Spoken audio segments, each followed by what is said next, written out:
Hoi nora e tiwi, kei te āta whakarongo atu tō mātou tōrangapū, mātou mātanga tōrangapū, a Tina Wycliffe ki ngā kōrero a te Ururoa Flevel. Nō reira māna nō pēr o nā ke whakaaro e pāna ki ngā kōrero a Flevel, e āta whakakōmaka mai. Tina, o whakaaro ki ngā kōrero a te Ururoa mo te ture taku tai moana? Kei te tau pati nera, kei te tau pati o na whakaaro ana kōrero. Ki e rā kōrero kua whakapua kina mai e hone harawira, e rā hui kātene anō hoki. Ko tā rā awa i te rāwiki, no te Māori, te rangatiratanga, me kimi huarahi tātou, hei whakahoki ki te ao Māori te rangatiratanga, anei te Ururoa Flevel, te āhua nei, ki takurongo, kei te āhua aroha ake ia. Ki te hunga e mea nei hara no tātou te rangatiratanga, engari no tangaroa, no ngā tuake, ko te wāhima mātou hei kai tieki, ko te mana ke te mea nui. Aha kua tērā, ko taku tumana ko kia kotahi te kōrero ka puta i te pāti Māori, no te mea i tēnei wā, he tino rere ki ngā kōrero a tēnā.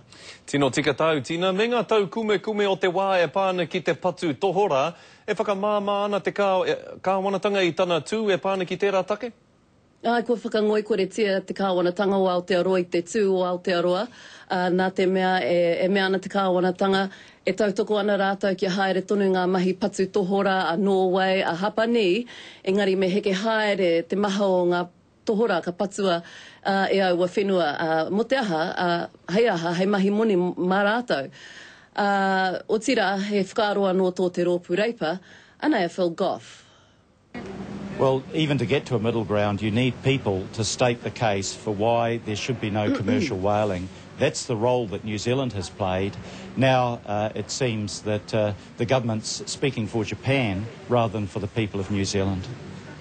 Tina, i tērā wiki i kōrero mai koe mo te wahine o Aktara mo Muriel Newman. Me ona whakaaro e pāna ki te Māori me te pēnihana.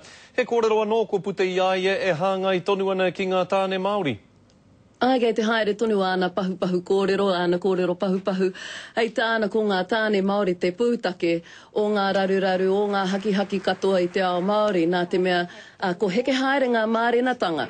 E ai ki ana tatauranga, kua whakarere iho e ngā tāne Māori o rātou, a rātou whānau, koe nā te take noho ana ngā tamariki Māori roto i te nui o te raru.